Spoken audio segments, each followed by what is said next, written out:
Hi, Julian here. If you're not familiar with Stephen Bauman, I'll provide some links in the description below. If you have any questions or comments, please leave a comment in the comment section. And once again, I just want to say thank you, and I'll just hop right into the meeting. How's everything going with you? I've been drawing more these past few months, which is nice. My brother gave birth to not my brother, his wife. uh, You know, it totally went over my head at first. I was like, yeah, go on. Yeah, Your brother yeah, gave birth. they had a kid, so that was nice. Nice Mhm. surprise. How are you? Are you back in your studio or are you still traveling? Ah. Yeah, I'm still traveling. I Okay. was in Rome last week, but then it's like I'm still bopping around, still back and forth between a bunch of places. And it's fine. I've planned to do that, so it's expectedly as slightly annoying as I thought it would be. So I can make no claim to a surprise or any kind of shock at the situation, but at the very least, I get to be with like good friends and family and stuff. It's Nice. just I'm just jumping across an ocean to do it more frequently than I would like. I do see, by the way, that you're pushing the values, but it brings up like so one of the big things in the last boot camp that I mentioned, one of the big ideas that I love in education is that when you do something you're not used to doing, it puts you in a place where the required solution is something you've also never encountered. So you have to figure out, like you encounter new problems when you put yourself in new situations. Mhm. Um, Looking at this, I think some of the new problems are understanding like what level of unity on either side of an edge is necessary to create a kind of a duotone concept. Like, I think the nose in some ways works really well only because you did a good drawing of it. Not because fundamentally I think the organization of it helps it too much. Uh, by that I mean nothing that you've gotten away with or anything, but just to say, um, I would think that there is a slightly higher degree of unity available to you there, that would still give you that kind of duotone feeling, but would make that feel also more simultaneously like a shadow. Now, I say that because you're going to be working also with like kind of transitional edges, like the one at the bottom. Um, and when you add like more complex edges, I think sometimes it requires like a little bit more unity out of the actual shadow itself. In addition to that, I kind of love a little bit the light shape of the nostril that you've got kind of coming out here. It shows really good shape design. In reality, that should also be like in a halftone neighborhood, right? Like if that's Mm. going to turn off the edge or off the side of the nose, what I mean to say is like you have a lot more room in the halftone range because your shadows are darker than they're kind of used to being. So you can make more out of those planes, just because the shadows themselves have created the room for that. I think Uh, yeah, it go sounds on. like it's a recurring problem of mine, unifying in the shadow. I don't know if I would totally categorize it as strong as to say it's a problem. Because I think what you're doing with the nose, like I said, I think it works like quite well. Maybe what bothers me is a little bit, it could use a tiny bit more unity and therefore like would have more range with halftones. The part that bothered me really was actually the solution inside the shadow, here, like on the left in the hair versus the face.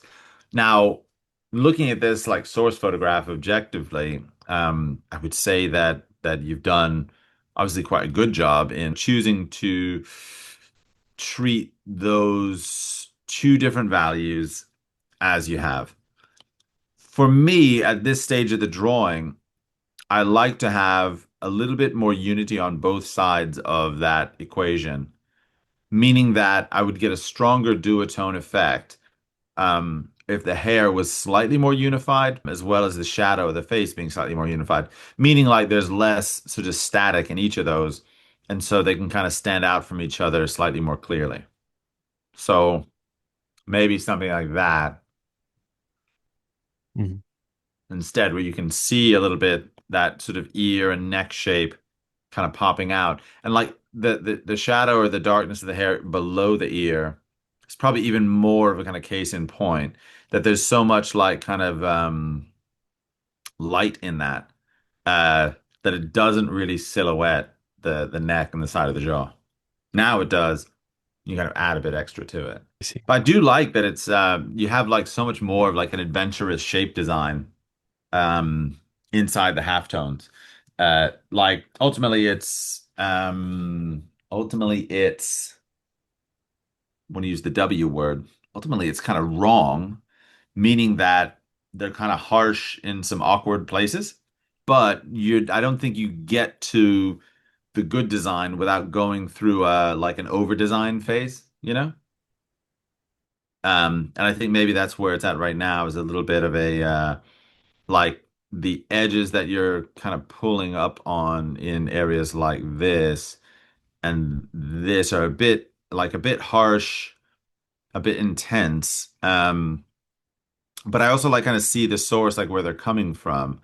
Uh, so they're not quite like balanced with what the character of other shapes would have them wanting to be, meaning that you can be more, the word I'm looking for, you could be more judicious about where you choose to find your clearest edges. Yeah, yeah, yeah. It's like if you're painting and it's like all your brush strokes are kind of unblended. It's not that we need to be like smudgy and smushy, but like obviously there's going to be some middle ground in between being over blended and not being blended enough. Mhm. Is it that my there's a bit of a the edges are kind of harder in some places in the halftones where it might work better if they were softer?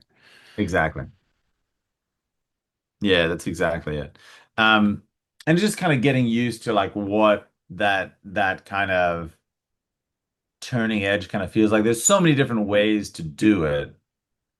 I'm thinking now for some reason of like all these painters that I know they're all kind of coming to mind where you work a lot on making sure that value gradient works. Like why don't I like the one on the forehead on the upper left, for example?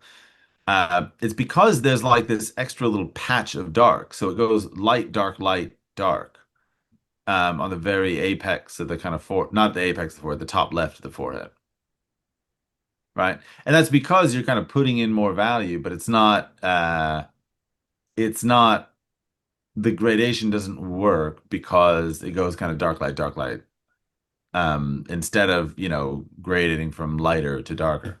Like you can see now how that kind of transition works. Here it's a little bit broken. Mhm. So it's somewhat edge, but I don't want you to get the sense that edge means, oh, we just need to like make it nice and foggy. Not so much that. It can be a bit of a chunky gradient, but just the values have to work in a stage, you know? These little sections, I'm going to mark under them a value across here. Those are the ones, like each one of those Mhm. stages needs to get darker until we get to eventually like a kind of somewhat softer edge in relationship to the hair. I want to call it banding or something. Banding is a really great name for it. The other one really catches my eye and makes me deeply uncomfortable is the design of this shape. It's not the first shape that I've seen that's like that. And being that it's a design quality issue, it's hard to give you relatable, empirical reasons why I don't think that's an attractive shape. I can't, it's not that I can only say. Of the many things that I can say, the one that to me carries the most weight is that I look at that and it looks clunky to me. The design doesn't look nice or sleek, cool, clever, refined. I mean, what would change it? And I feel like without wanting to diagnose how or why we arrive at that, because I mean, there's a million reasons that we can arrive at something that there are variables for which I simply don't know. Um, I can say that like I know when I did my worst designs as a student, is because I kind of thought that I was I was like beholden to draw it like kind of as it was. And what I didn't understand is that I needed to show how not how it looks to me, because that sounds like I have some inner eye that's different. I mean, we all do, but that's not the deterministic factor. It's that I need to show what I think the coolest version of it is. And like that's all. So when I think of that shape, I think of something a little bit more fluid. Like I don't have a reason for why that would need to be like a really static, staid kind of blocky shape. Because that doesn't seem like what I don't know what the spirit of that is or like why that should be that way. It's the same thing with like the lines of the shoulder and stuff they need to draw. Like you're doing part of your job, which is obviously to draw them such as they are for the sake of proportion. Like the job really is to draw them for their proportion in a way that looks cool. If you can do that, I feel like that's sort of that galaxy brain meme. You know what I'm saying? Yes, I Draws for do. proportion, draws for proportion with a little bit of design, draws the best version of the design and nails the proportion too. Like uh that's eventually what we're kind of looking for. So yeah, like I just think there's like a cooler version of that shape available. And I'd be searching out for what that was. And if that is a kind of nebulous target for you to hit, you have my sympathy. But ultimately, I just think that's how it is. That makes sense. I think I'll just have to level up and mess around a bit more.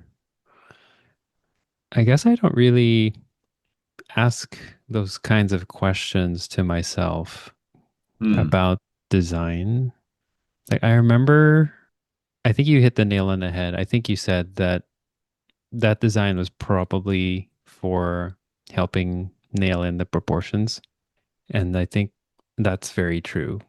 I Hmm. found working with straight lines to be so much, there's so much more clarity making comparisons between points. And I think that actually came from you, if I Yep. remember correctly. Oh yeah. Yeah, it must have been a video a long time ago that I picked that up. But then I don't return to it and think about redesigning it. Yeah, it's there's a bit of a kind of feelingness about it. I don't want to get all sort of Rick Rubin, but a lot of times when I'm working on design, it's kind of like I'm doing it right now. I'm kind of like messing with this, just kind of letting my aesthetic sense kind of inform me about what I want to show, what I want to take away, how do I want to emphasize things, how do I want to de-emphasize other things, and I'm not gonna say, I'm not happy to say that like that it's literally just feeling. I think it's a very sort of practiced search for like what pleases you. And I think the gateway, the pathway to that has to do with like how we look at other work and how closely inarticulate we are, or how closely we look and how articulate we are about what the exact properties in that work are that we like. Um, because that's what I'm doing to this. I'm looking at this.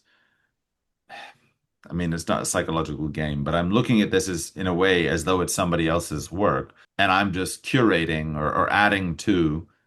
I mean, it is somebody else's work. In this moment, it's my work, but you get the idea. I'm curating and adding things to it and taking things away until I feel good, like until I feel like, oh, I like that. Like that seems nice to me. I'd want to hang that on my wall or whatever. And to that point, it's something that took me a long time to get even decent at was, and I've probably talked to you about this before, so it's redundant. Forgive me. Getting used to assessing for what you like in your work as well as what is essentially a problem. There are things that are problems, that are issues that need to be solved, but that's not actually the only thing present in your work or the only job that you have. Part of your job is to assess for what doesn't work and make it better, but another part of it is to assess for what is working and put more of that in. Mhm. Like we're only ever taking things away. We have this kind of reductive approach that eventually ends in like a drawing that's so restrained that it kind of lacks any like, well, any part of you necessarily. So getting used to figuring out what you like about your drawing, what you want more of, that's a very useful endeavor also. And it's dangerous for a student because I think sometimes you find one thing and like fall in love with it, and then that's all you want to do, and you over-index for that. Fine, but over-index for it. That's it. I've done that a million times in my career, and now like I find things more in balance, you know. This was a kind of fundamental disagreement that I had, I think, with a lot of instructors around the academy was that like it was this sort of progress through self-denial, and I just thought that ultimately ends with like a sterilization, you know, like you remove yourself ultimately from the work if you do that too well. So I'd rather overdo things and then find a balance and harmony at the end. But that's just my opinion, you know, about how that works. I think it's a cool experiment with values. I like that you're pushing that side of things. There's parts of it that I find more successful and parts less, obviously. But I think in general, as per usual, the things that you are doing with value are accountable things. So where it works, you can count on it working or continuing to work in that way. I think in particular, like the stuff that you've done along here is very nice. And that you get that sense of gradient. You really push the values in it. You know, it contributes a lot to that kind of turning of form, but also kind of the brightness of the lights that should come out of it. I think a lot of successful things happen there. I think the nose is really well drawn, despite maybe wanting like a little bit more unity. I'm not in love with the solution out here, absent the darkness of that background. What I guess I think is that it just feels like a little bit of a monotonous edge along here. And maybe there needs to be like an opportunity for some variety. The first thing I think of is that, you know, if the halftones up on the upper edge of that are a little bit lighter, maybe there's a good reason to kind of lose a little bit of that edge by the cheek and then bring it back as we get down to the chin, where also you could kind of expect that there'd be more halftones kind of in general. Yeah, so lightening that left-hand edge, or at least making it less monotonous, I think it like lets you pull that information or that attention also back into the center where the features are. So what else about this one? Anything else on your Um, mind? yeah, so I decided to add a background. I think last month we talked about designing the crop as well, so the bottom of Hmm. the image. So I took it's probably you probably noticed that I decided to lose some of the edges and like I made sort of a line crop at the bottom. Hmm. Hmm. So at least I made the decision there instead of just leaving it however it Yeah. came out. So, Yeah. and I think adding the background on the left hand side of the image actually helped me be more confident going darker. Hmm. I don't, I start to verbalize what holds me back, like pushing to darker darks. Like I just the simple constraint of like, okay, you should add a background, see if it works, or see how it'll change how you draw. It definitely did change how I felt about going darker, just because there was more value on the page. It made Hmm. me feel freer to push it a bit more. I don't know when I'll feel like super great about proportions and everything, but I don't feel really great about the proportions that I came up with here. Yeah, No, there's a couple of things about that, of course. There's probably a little bit in the like the kind of width of the head. I feel like that eye on the left-hand side actually is like kind of further out from the center line than it might want to be. yeah, Um, and there's maybe a thing where we're not seeing enough of the bottom plane of the nose, like the shadow edge where the nose turns under, could be like a little bit higher. So we're looking a little bit more up at the nose. But I think one of the things we can do is kind of look at it as a drawing of it. And like pursuant to one of the other things that you were talking about, kind of selling your work, I think you need to very much embrace looking at things like this. Right now, Loomis covers this in in his book on drawing heads and hands. Is it just heads and hands, or was it just heads? Heads and hands. It was heads and hands, yeah. He said like if you have like a commercial aim or whatever, like if it's like a portrait, you should like if it needs to be a commission, you should probably just trace it because it needs that's the operative thing. Like it needs to be perfect, so just do that. But if you want to like sketch and draw and do things, you need to like kind of read from a different playbook, which I kind of wholeheartedly agree with. Meaning, whoever might be interested in this is not interested in it because ultimately it has a 100% fidelity to the image that it's from. They don't care about that image. They care that it's kind of a cool drawing. Mm. And they care about you and your vision and your style. Now, obviously, I know that there's a very strict realist community out there that they just adore things to look as though they're as accurate as possible. And I think that's fun and cool. And I spend a lot of time doing that, and that's great. But it's by far not the only aesthetic available. So I guess I want to disentangle a little bit your idea of the marketability of your work in relationship to its ultimate fidelity to the source that it comes from. If I look at this model seems to me relatively proportionate. The divergence in proportion between the eye on the left and the eye on the right does strike me as a bit odd, meaning the change in their size from one side to the other gives it a kind of a slight kind of forced perspective kind of feeling. And I think some of that's that eye on the left probably being too kind of wide from left to right and overall the kind of width of the head as I said kind of like going out in this direction. Almost seems as though you would want to take you'd want to take this and kind of move it over to get kind of closer into that center line.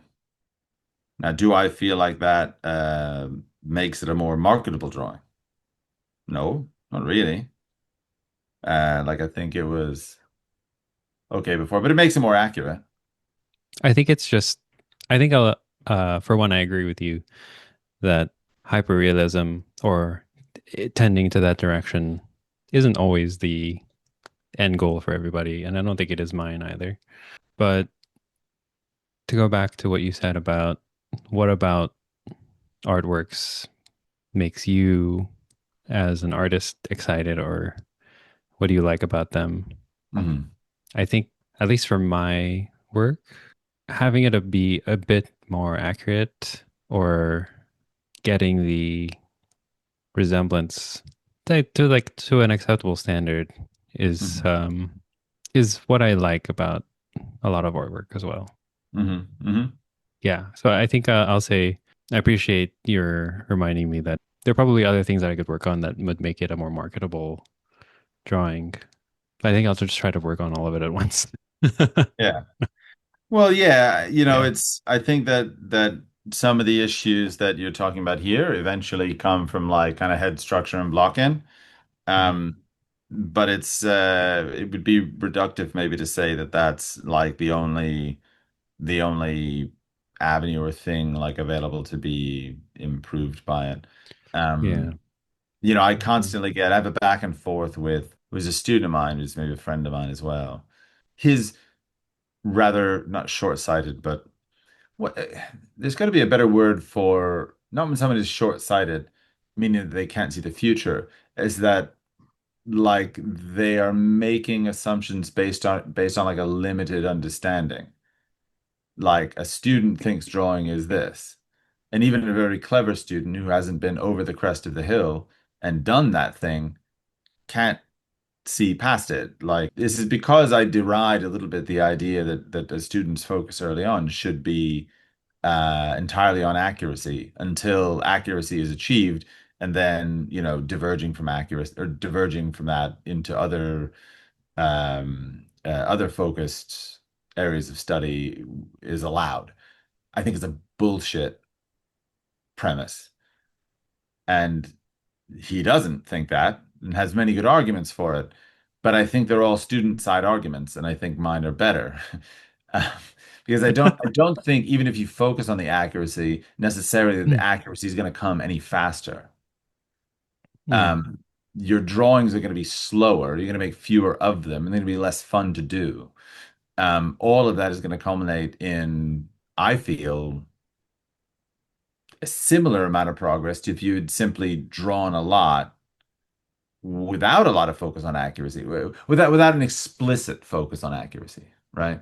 It's like Mhm. this thing about the eye, the kind of position of the eye. That's a miss. You missed on that one. I think that even if you had been measuring, I think it's probably almost equal chance that you could have missed on it also. Things like that happen all the time. I do things like that. Like I'll get something in the wrong place. I'll make a nose a little bit too long. I'll do those things. And I don't think they're eliminated just because I practiced measuring a lot or focused on accuracy a lot. I just drew a lot and applied myself to structure and concept and all these other things. And so the occurrence of those became less because I see better, not because Mhm. I measure more or my intent is placed more on accuracy. So I don't know if I'm splitting hairs here or making kind of a rhetorical argument about it. But I think you should feel justified in that. Mistakes happen. You attempt to mitigate them, but I think the way to mitigate them is to get better at the ideas, better at the handling, better at the structure, which is probably as close as I would come to saying better at accuracy. Yeah. Maybe to echo your point before about mentioning Loomis, I think the problem of achieving accuracy is easily solved by tracing or Mm, projecting. mhm, That at a professional level, it's almost a non-problem, a non-issue. mm. And that I think that if I myself, in my own case, focus on accuracy too much, I'm obviously still lacking on a lot of other aspects of drawing that don't have the easy solution of projection or tracing. Wow, that's a phenomenal point, actually. Yeah. Like, let's say that you focused a whole bit on accuracy and you arrive finally at your place of optimal accuracy, yet you have no sense of composition. You don't have a definitive set of properties or guidelines for what you think your visual style is. You still then have to build those things. Yeah. Yeah, oh, that's interesting. Julian, I like that. Hmm. I'm using that in my text chain with David, Okay. the student who I argue with. Yeah. What did you want to dive into vis-a-vis the actual practical problem of selling work? Or were there specific questions you had about that? Because you did mention the Uribe model, which I've extolled the virtues of for ages. I think it's Yes. very good. I have in a way my own kind of version of that I do as well. So I think there's a lot of different ways that one can go about that. But I want to at least, it's going to take at least 10 minutes to unpack that. I was just wondering if you had any thought about how I, in my case, would think about pricing. Ah, yes. Because yeah, Yeah. so There's I a think couple different things okay. about that I think are useful and interesting. And I've seen some unsuccessful models and I've seen some successful models. I would think first about like what you want your outcome to be. For example, I would prefer 100% sales in my studio sales to getting the actual value of the work that I believe that the market could bear. Mhm. Meaning I could sell it higher, but I'd rather sell it all. You could alternatively price it at what you think the market will bear, and if it's not as important to you to sell it, stick to your guns on those prices. You'll receive divergent opinions about this. Mhm. Each one has their model, but consider two things. One, that nobody's career model will plug and play. The way I did it isn't the way you'll do it. The way Nick Uribe did it isn't the way you'll do it. You'll find a middle ground that works for your market, your people, and your work. And you could also consider that I think it is not practical to price work based on a set it and forget it model, meaning it's, X amount of dollars per square inch, meaning that a large work costs this and a small work costs that. It's convenient to think about it that way, but I think in actual practice, artwork doesn't perform like that. Mhm. It's not a commodity, it's not grain. You can't sell it per unit cost. Hmm. because you could do a big drawing um, that's, or let's say you could do a small drawing that's fucking incredible. Everything just worked. And a really big drawing that you worked hard on, yeah, but it didn't really arrive and it's not really that good. It's not going to sell the same way. The undeniably great small drawing will sell because it's undeniable. The large one could probably sit around forever, and never sell. So you have to leave, I think, room for like the actual performative properties or qualities of the work itself. When you make a banger, that should cost more. When you make one that's average, it should probably cost a little bit less. Because somebody might like it, but they might not be like bowled over by it. This is Hmm. my kind of pricing philosophy. So I find like a reasonable range, or in some ways an unreasonable range. I think I sell my work at a very low cost. However, understanding within that, my target is I don't want anything coming home or staying home. I want it gone because I've got more work to make, and the money is going to help me do that. Yeah. Uh, so you it's kind of choose your own adventure with those, depending on what you think, yeah, what you think you're able to get for the work itself. In terms of a starting point, I kind of search around for comparable work. Just look at what X artist is selling it for, look at what the other artist is selling it for, and try to kind of fit yourself somewhere on that spectrum. Okay. That makes sense. Yeah. I think the other thing, which I think might have been more important, was I have zero idea how to ship a graphite drawing. Right. So this is easy. I will show you right now. So I would take a piece of cardboard like this. Drawing sits in the center of that. Wax paper sits over the top of that. Then you have a second piece of cardboard that goes over the top of those two. And you have an option after that. If the drawing is like large enough, let's say like larger than A4, I might take two birch panels and put one on one side and one on the other side.